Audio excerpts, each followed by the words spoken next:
Hola a todos, hoy vamos a hablar acerca de la teoría del consumidor neoclásico, que básicamente busca resolver el problema en cuanto a cómo es que elige los bienes que compra una persona, es decir, busca explicar cómo consumen las personas y básicamente uno podría plantearlo esto en términos económicos en el sentido de que el problema que busca resolver es cómo es que una persona logra maximizar sus niveles de satisfacción o bienestar condicionado por los recursos económicos que efectivamente dispone. En este sentido, la elección de una canasta de bienes se encuentra condicionada por un aspecto material que tiene que ver principalmente con las posibilidades económicas de poder acceder a la compra de determinadas canastas de bienes. Entonces, como se trata de un modelo, ¿sí? Del enfoque neoclásico, este modelo, a lo largo de toda esta teoría, vamos a ver diferentes supuestos que lo vamos a plantear aquí al comienzo de la clase. Principalmente se supone que estamos haciendo referencia a un agente racional. La figura del consumidor consiste principalmente en que en la búsqueda de su objetivo de maximización de utilidad, siempre que pueda consumir una mayor cantidad de bienes lo va a hacer, y eso nos da cierta certidumbre o certeza respecto a cuál será su comportamiento a lo largo de toda la teorización. Por otro lado, se trata de un agente representativo, en el sentido de que nosotros vamos a pensar en un consumidor ideal, vamos a tratar de explicar cómo es su comportamiento y a partir de allí luego extrapolarlo al resto de la sociedad. Es decir, a partir de un consumidor ideal, luego vamos a tratar de sacar conclusiones para poder comprender cómo es que se comporta en el rol de consumidor el conjunto de una sociedad. Por otro lado, con el objetivo de simplificación del modelo, se supone que este consumidor solamente puede consumir dos tipos de bienes y además en este modelo no hay lugar para el ahorro, en el sentido de que todo el ingreso que dispone lo vuelca al consumo de estos dos tipos de bienes. Entonces, si tuviéramos que representar en términos matemáticos una generalización de cómo se encuentra distribuidos los ingresos de este consumidor, que se gasta todos sus recursos comprando estos dos tipos de bienes, vamos a suponer que en la multiplicación de precio y cantidad tenemos todos los gastos realizados por este actor económico. Entonces, si tenemos dos tipos de bienes, la multiplicación de P1 por X1 tenemos todos los recursos que van destinados al consumo, a la adquisición y al consumo del bien 1, y en la multiplicación de P2 por X2 los ingresos que se gastan en el consumo del bien 2. Si sumamos lo que se gasta en el consumo del bien 1 con lo que se gasta en el consumo del bien 2 y suponiendo que no hay lugar para el ahorro, entonces esa suma nos va a dar igual a todos los ingresos económicos que esta persona dispone y destina al consumo de bienes. Entonces, a partir de esa primera ecuación del ingreso o de la restricción presupuestaria del consumidor, podemos despejarla para expresarla en términos de x2, y vale decir también que esto se podría hacer en términos de x1. En este sentido, lo que estamos haciendo nosotros es definir cuál es la variable dependiente y por otro lado, o como consecuencia de ello, cuál será la variable independiente. En este sentido, como queda expresada en esta ecuación, vemos que las cantidades que efectivamente va a comprar del bien 2 se encuentra condicionado por lo que destine sus ingresos a la compra del bien 1. En ese sentido, hay que aclarar que esto es una definición arbitraria de las variables y podría ser de la otra manera, es decir, podríamos haber despejado x1 en relación de x2, donde claramente si lo reorganizamos a la ecuación podemos ver que menos p1 sobre p2 sería la pendiente de esta ecuación y m sobre p2 la ordenada al origen. En términos gráficos se trata de una recta, ¿sí? De pendiente negativa, y vemos ahí que se ve representada en el eje de ordenadas la m sobre p2, y también podemos ver en qué punto esta recta de la restricción presupuestaria atraviesa al eje de abscisas en m sobre p1. Entonces, vale aclarar ahí y prestar atención al tema de la pendiente, esa menos p1 sobre p2, que nos plantea la relación de precios entre los dos bienes que puede consumir este consumidor y que se ve reflejada ahí en la ecuación planteada más arriba. Lo mismo para el ordenado al origen.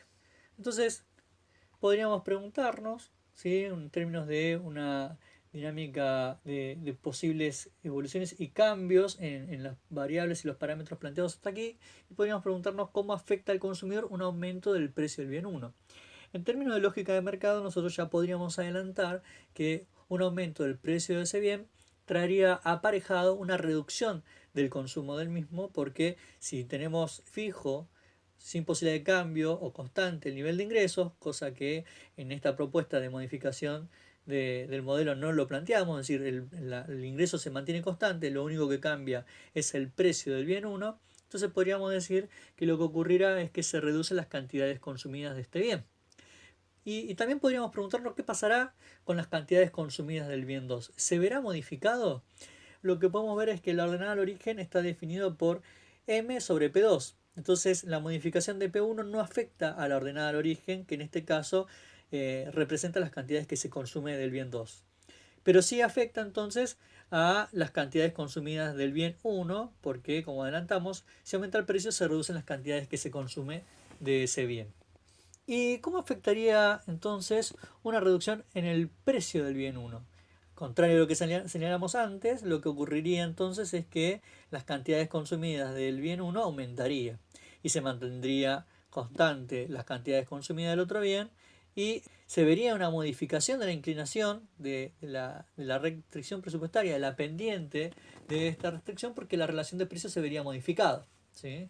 Se modifica uno de los dos precios, pero el otro se mantiene constante, entonces eso afecta a la pendiente de la restricción presupuestaria. Ahora, ¿cómo afectaría al consumidor una reducción en el ingreso manteniendo los precios constantes? Es decir, si se mantienen los precios constantes, entonces la pendiente de la restricción presupuestaria no se vería modificado, pero lo que se plantea acá es la posibilidad de que sí se modifique el nivel de ingresos en un sentido de caída, es decir, una reducción del ingreso podríamos adelantar que implica una reducción de las posibilidades de compra de ambos bienes, manteniendo la misma proporción porque no se modificaría la pendiente porque los precios permanecen constantes. ¿Cómo se vería reflejado esto en términos gráficos? De la siguiente manera. Un corrimiento paralelo a la restricción presupuestaria porque no se vio modificada la pendiente de la ecuación, y como consecuencia una reducción en el consumo de ambos bienes, de X1 y de X2. O sea, planteado esto y manteniendo la relación de precios, podríamos ver un efecto similar si modificáramos los precios de ambos bienes, pero en la misma proporción. Entonces, ahora tendríamos que hablar de las preferencias. Previamente hablamos de algo objetivo, básicamente hablábamos de los recursos que dispone una persona para poder comprar bienes, para poder consumir. Pero cuando hablamos de las preferencias estamos hablando de algo subjetivo, que tiene que ver con cuestiones relacionadas a gustos, creencias, cultura, etcétera. Cosas que vienen dentro de la persona y que se modifica en función de la experiencia que esta persona va viviendo a lo largo de su vida. Lo que podríamos decir, como para poder definir ciertas categorías o parámetros sobre lo cual hacer referencia cuando hablamos de preferencia, básicamente diremos que se dan una serie de axiomas, como el de la completitud, donde indica que siempre es posible comparar dos canastas de bienes, es decir, el consumidor puede realizar esta comparación entre una canasta y otra para que el consumidor pueda decidir qué canasta comprar finalmente. Después el otro tiene que ver con la reflexibilidad, que establece un criterio de racionalidad mínimo, es decir, una canasta le reporta al consumidor la misma satisfacción que otra canasta exactamente igual a la primera.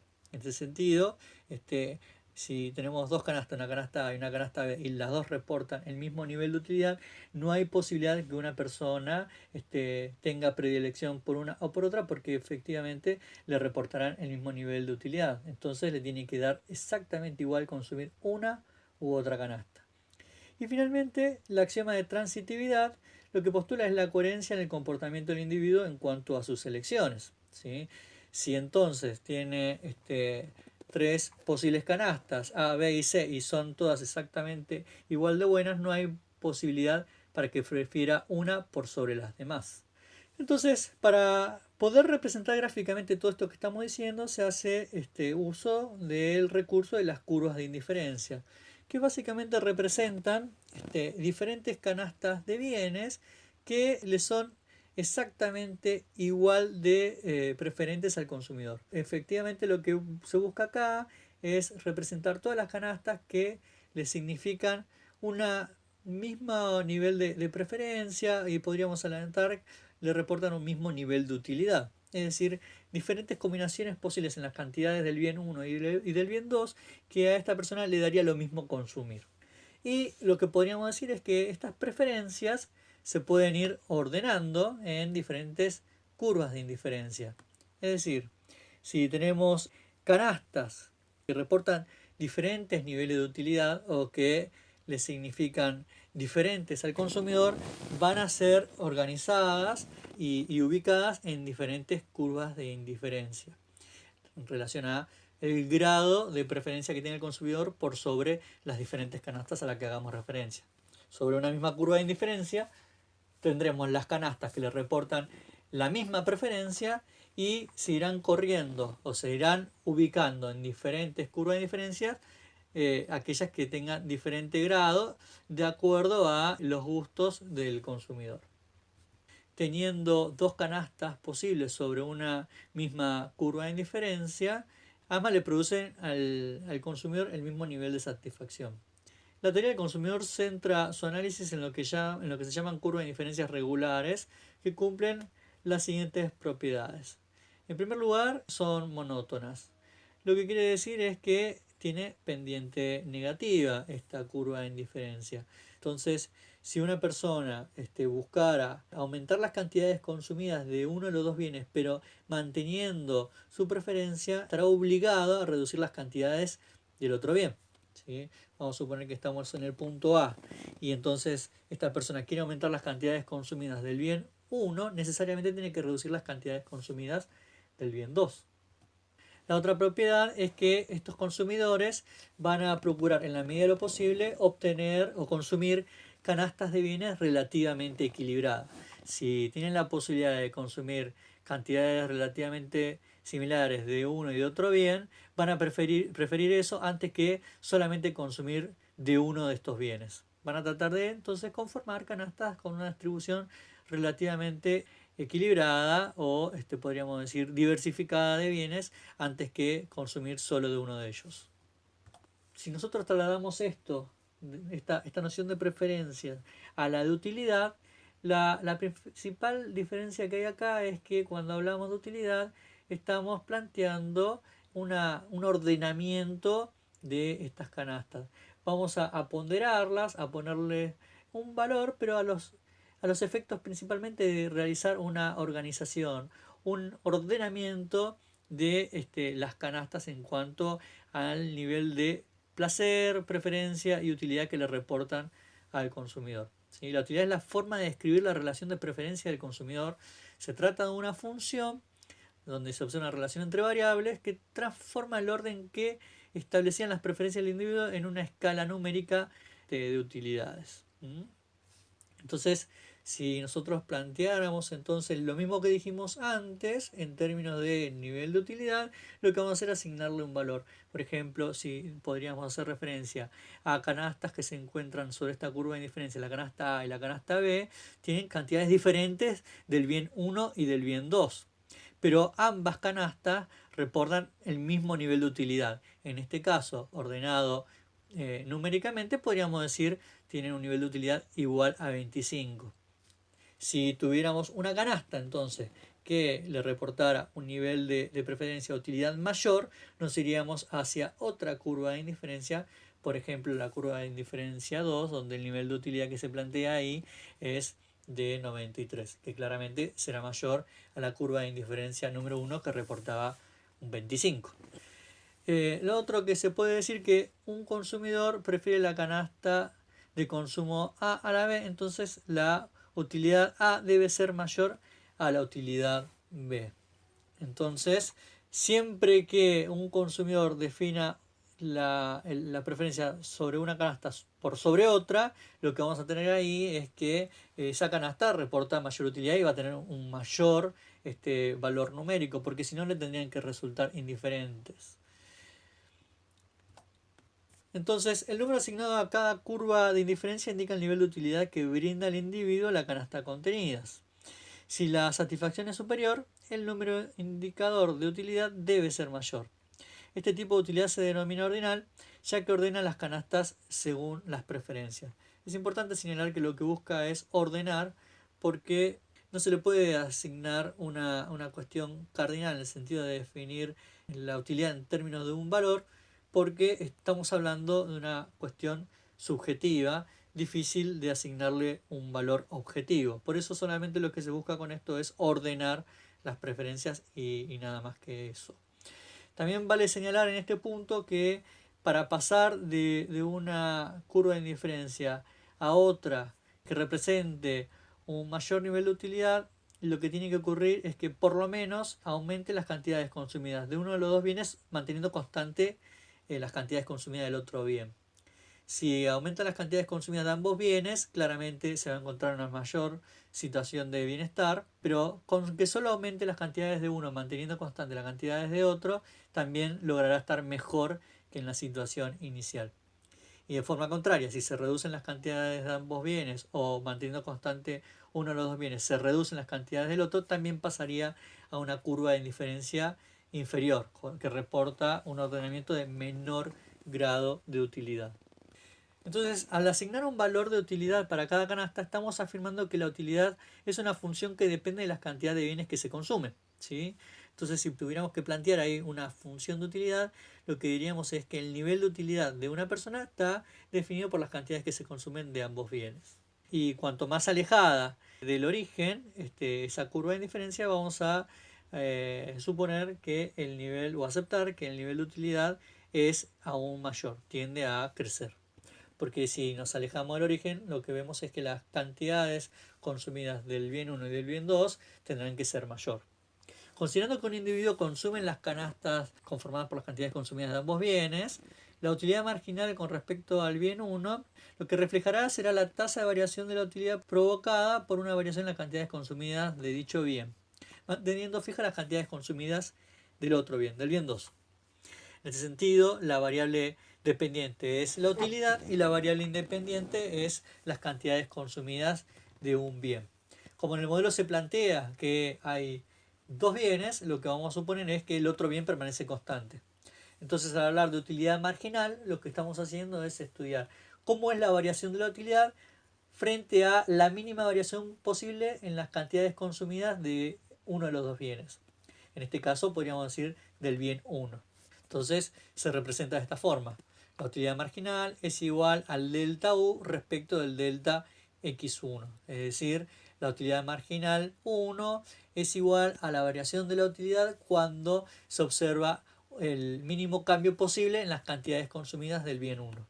Podríamos hacer exactamente lo mismo para la utilidad marginal relacionada a las variaciones que se observen en las cantidades consumidas del bien 2. Entonces, la variación total de la utilidad era igual a la sumatoria de las variaciones que se observen en las cantidades consumidas del bien 1 y del bien 2. ¿Sí? Fíjense que por eso ahí la ecuación se ve representada como el delta U igual a utilidad marginal 1 por la variación de las cantidades del bien 1 más la utilidad marginal 2 por la variación de las cantidades consumidas del bien 2. La utilidad marginal tiene la propiedad de ser decreciente pero positiva. Esta afirmación significa que el consumo de una unidad adicional de un bien siempre le brinda al consumidor mayor satisfacción. Pero a medida que aumenta el consumo, el aumento de la satisfacción es cada vez menor porque provoca un aumento menor en la utilidad. O sea que la utilidad marginal es decreciente. Entonces, para esto vamos a hacer uso de un ejemplo del vaso de agua en el desierto. Si una persona se encuentra en el desierto, está sedienta y tiene la posibilidad de tomarse un vaso de agua, el aporte de utilidad que ese vaso de agua le va a generar va a ser muy alto, y si va incorporando nuevos vasos de agua, si va consumiendo nuevos vasos de agua, la utilidad que le va a ir generando a medida que los vaya consumiendo va a ser cada vez menor. la utilidad total se va a incrementar, pero cada vez menos. Entonces, al consumo de cada bien le corresponde un nivel de utilidad marginal específico. Y la utilidad marginal se va modificando a medida que se van modificando las cantidades consumidas de un bien. Es decir, se van modificando en un sentido negativo.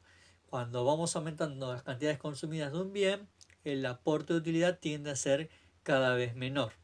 Entonces, acá podríamos señalar esto desde un punto de vista gráfico, ¿sí? La utilidad marginal tiene la propiedad de ser decreciente pero positiva, y fíjense, modificamos las cantidades consumidas del bien 1, que en este caso representa la variable independiente, siempre a la misma tasa, ¿sí? La tasa de variación de las cantidades consumidas del bien 1 es de 1, ¿sí? Pasamos siempre a consumir una unidad adicional, o si lo queremos ver en sentido inverso, vamos reduciendo las cantidades consumidas del bien 1, pero siempre de a una unidad. Y si se observa en el eje de ordenada, la variación en el nivel de utilidad es diferente frente a la misma tasa de variación de las cantidades consumidas o de la variable independiente. Fíjense que el incremento de la utilidad tiende a ser cada vez menor. Por eso es positiva, porque efectivamente cuando aumentamos las cantidades consumidas de un bien, esto aporta utilidad, pero el crecimiento de esa utilidad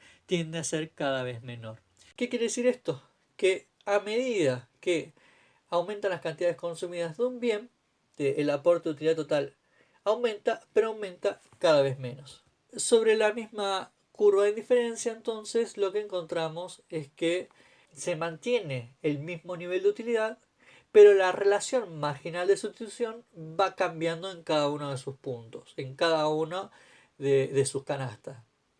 Es decir, mismo grado de utilidad, pero diferente tasa de intercambio entre ambos bienes. Por ejemplo, podemos ver acá que si planteamos la posibilidad de aumento en las cantidades consumidas del bien 1, la tasa de variación o la variación de las cantidades consumidas de este bien siempre es de 1. Pero la reducción en las cantidades consumidas del bien 2 no es constante, y fíjense cómo tiende a reducirse cada vez menos.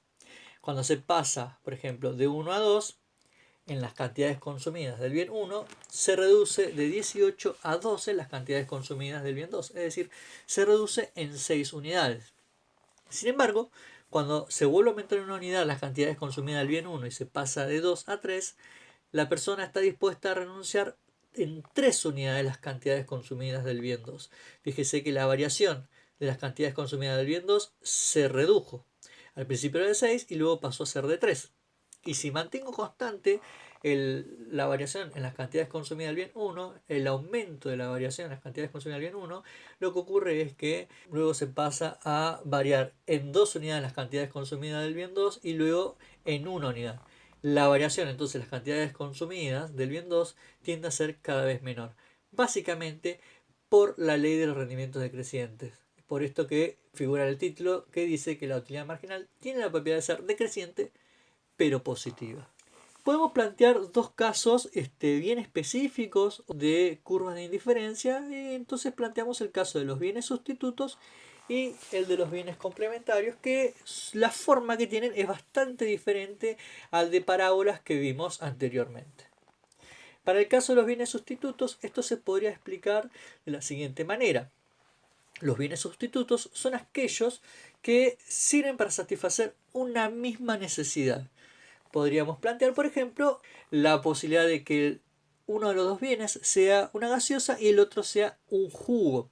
Son dos bebidas que sirven para satisfacer una misma necesidad, que es la de poder saciar la sed. Entonces, si vamos a la curva de indiferencia más baja, ¿sí? Vemos que la persona puede consumir una unidad del bien 2 o una unidad del bien 1 y le reporta el mismo grado de bienestar. Fíjense que, por ejemplo, el punto A se encuentra sobre el eje de ordenadas. Y ahí lo que ocurre es que las cantidades consumidas de x1 es 0 y las cantidades consumidas de x2 es 1. Entonces, la curva de indiferencia que tenemos ahí lo que contiene es canastas constituidas por las cantidades consumidas de uno de los dos bienes. Es decir, consume o A, que solamente tiene una unidad de x2 y 0 de x1, o B, que contiene una unidad de x1 y 0 de x2. si quisiéramos ampliar el bienestar de esta persona, necesariamente tiene que aumentar las cantidades consumidas de bienes. Entonces vamos a suponer que en vez de consumir un bien, consume 2 unidades, consume 2 bienes. Entonces fíjense que en la curva de indiferencia que se encuentra a la derecha o más arriba de la primera que estudiamos recién, tenemos los puntos D, C y B. Entonces, ahí lo que se observa es que, por ejemplo, en el punto C, lo que tenemos es una unidad del bien x2 y una unidad del bien x1. O sea, esa canasta está conformada por 2 unidades, distribuidas equitativamente entre una del bien 2 y otra del bien 1. Pero podríamos ir a cualquiera de las canastas que se encuentran sobre los ejes, sea el eje de ordenada o el eje de abscisas, y veríamos ahí que entonces se consumen o 2 unidades del bien 1 o 2 unidades del bien 2. Si a su vez aumentáramos una unidad más en las canastas consumidas de este bien, nos iríamos a la tercera curva de diferencia, donde tenemos los puntos G, E, F y H. Por ejemplo, en los puntos G y H solamente se consume de uno de los 2 bienes. Por ejemplo, en el punto G se consumen 3 unidades del bien 2 y 0 del bien 1, mientras que en el punto H se consumen 3 unidades del bien 1 y 0 del bien 2. Sin embargo, se podría obtener el mismo nivel de satisfacción si hiciéramos distribuciones entre las cantidades consumidas de ambos bienes, y así tienen sentido, por ejemplo, los casos E y F. En el caso E, lo que se observa es que se consumen 2 unidades del bien 2 y una del bien 1.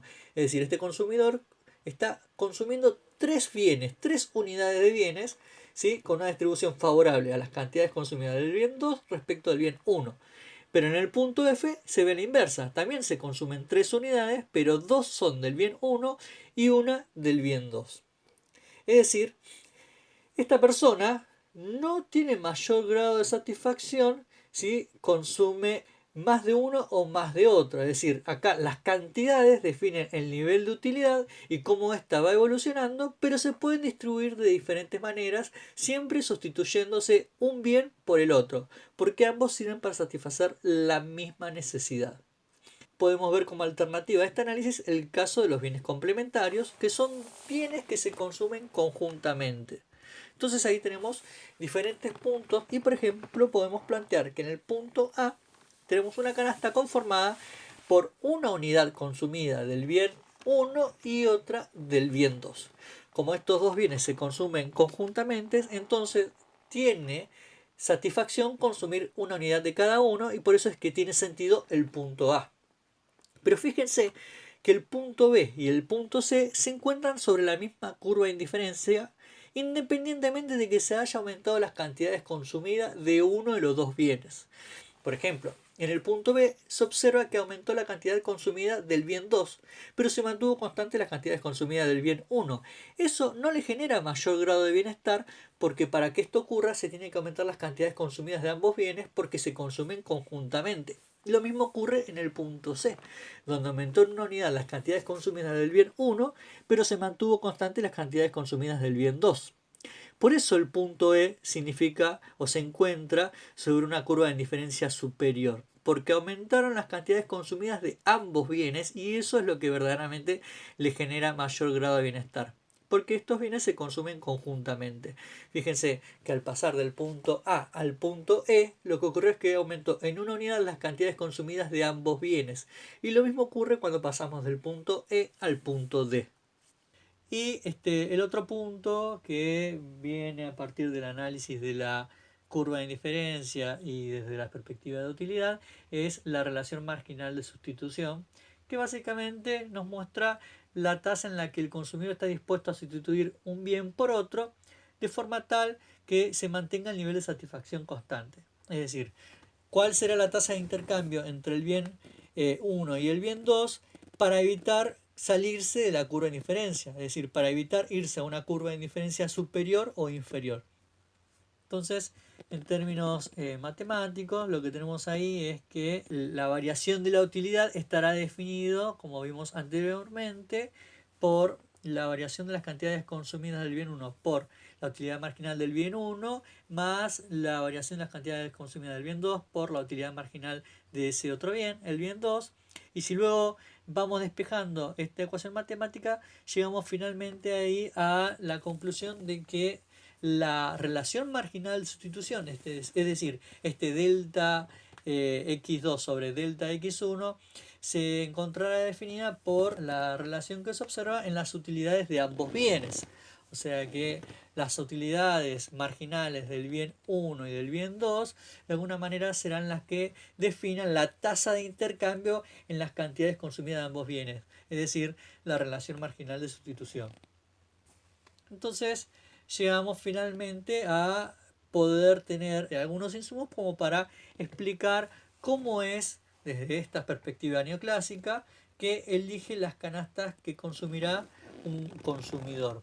Básicamente, en términos gráficos, lo que podríamos decir es que las cantidades que consumirá del bien 1 y del bien 2 estarán definidas por aquella situación donde la curva de indiferencia toque tangencialmente a la restricción presupuestaria. Básicamente la solución al sistema es cuando identificamos aquel punto en común entre la restricción presupuestaria y la curva de indiferencia, que no es otra cosa que una canasta. Es decir, identificar la canasta conformada por el bien 1 y el bien 2, donde podamos observar que hay una naturaleza compartida entre estas dos ecuaciones, la de la restricción presupuestaria y la de la curva de indiferencia o la de la función de utilidad. Y básicamente nosotros lo que fuimos viendo es que la pendiente de la restricción presupuestaria es ese menos P1 sobre P2 y la pendiente de la curva de indiferencia es la relación marginal de sustitución, que nos habla o nos muestra de la tasa de intercambio entre el bien 2 y el bien 1. Entonces, en ese punto A, en ese punto de tangencia entre la restricción presupuestaria y la curva de indiferencia, se encuentra definida la mejor canasta posible a la que puede acceder un consumidor con los recursos que dispone. En otras palabras, es la canasta que le va a reportar el mayor nivel de utilidad o de satisfacción, condicionado por los recursos que efectivamente, los recursos económicos que efectivamente dispone esta persona para poder acceder a esos bienes.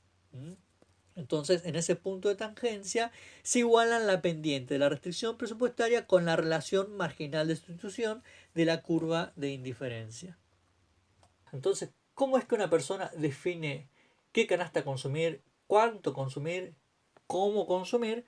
Será en función de que la persona logre igualar, la persona en su carácter de consumidor, logre igualar la tasa de intercambio entre un bien y el otro con la relación de precios de mercado de ambos bienes. Es decir, tratando de identificar aquel nivel de precios que se condice con el aporte de utilidad que le genera consumir determinados bienes. Por eso es que se encuentra esta larga igualdad en función de todos los conceptos que fuimos repasando, donde la relación marginal de sustitución será igual a la relación entre la utilidad marginal del bien 1 y del bien 2 con la relación de precios del mercado de estos bienes con la tasa de intercambio para mantener compensada el grado de utilidad o de la utilidad total de este consumidor. Entonces, en el óptimo, las valoraciones subjetivas de los individuos resultan iguales a los precios de mercado, que se trata de un dato claramente objetivo. Y de esto se obtienen dos conclusiones muy importantes para la totalidad de la teoría neoclásica. En principio, que los precios de los bienes son un reflejo de la utilidad que los individuos le otorgan a los bienes y que son indicadores de utilidad y de escasez. Y por otro lado, que todos los individuos tendrán la misma valoración subjetiva de dichos bienes. Es decir, esto tiene que ver con la adopción del individuo metodológico, de una metodología que supone que se trabaja sobre la base de un agente representativo. Entonces, gráficamente el equilibrio del consumidor se vería de esta manera, es decir, identificar el punto de tangencia entre la restricción presupuestaria y la curva de indiferencia, donde básicamente lo que encontramos es la igualación de la pendiente de la restricción presupuestaria con la pendiente de la recta tangente a la curva de indiferencia. Es decir, la relación de precios del mercado con la relación marginal de sustitución o la relación de utilidades del bien 1 y del bien 2. Entonces, en términos matemáticos, se plantea la función a maximizar con su respectiva restricción. Es decir, el objetivo de este consumidor es lograr el máximo nivel de satisfacción posible a partir de consumir estos dos bienes, pero sujeto a sus posibilidades materiales. Entonces, la solución al problema del consumidor consiste en poder identificar la forma en que una persona, en su carácter de consumidor, pueda maximizar su nivel de utilidad, pero condicionado por las posibilidades materiales, es decir, de acuerdo a su restricción presupuestaria. Siguiendo los procedimientos matemáticos para poder resolver el sistema de ecuaciones, llegamos a obtener resultados correspondientes para cada una de las incógnitas, pero que en líneas generales reflejan lo que ya vimos en la teoría, que la relación de precio de mercado se iguala con la relación de las utilidades marginales de ambos bienes. Para cerrar el estudio de esta unidad, básicamente se propone un ejercicio de estática comparada, donde lo que vamos a plantear en primer lugar es, desde una situación de equilibrio del consumidor, ver cómo se ve afectado frente a cambios en las diferentes componentes o variables de este modelo. Considerando que tanto el bien 1 como el bien 2 son bienes normales, lo que proponemos es una modificación del ingreso en un sentido positivo. Entonces, conceptualmente, ya podemos advertir que frente a una mejora en el nivel de ingresos de un consumidor, manteniéndose constante el nivel de precios de ambos bienes, se tendría que verificar o registrar un aumento en las cantidades consumidas del bien 1 y del bien 2. En términos gráficos, eso sería un corrimiento paralelo a la restricción presupuestaria por el aumento de M, que se va hacia la derecha o hacia arriba, y junto con ello pasamos del equilibrio que se ve reflejado en el punto A hacia el punto B, donde tenemos como consecuencia un incremento tanto de las cantidades consumidas del bien 1 como del bien 2. Ahora, si uno de esos dos bienes fuera un bien inferior, en este caso planteamos que el bien 1 es un bien inferior, lo que sabemos es que las variaciones que se registran en las cantidades consumidas de dicho bien serán inversas a los que se observa en el nivel de ingresos. Y es eso lo que se ve reflejado en el gráfico, un corrimiento paralelo de la restricción presupuestaria hacia la derecha o hacia arriba, lo que refleja el aumento de M, una reducción de las cantidades consumidas del bien 1 por ser un bien inferior y un incremento de las cantidades consumidas del bien 2 por ser un bien normal, pasando el equilibrio del punto A al punto B.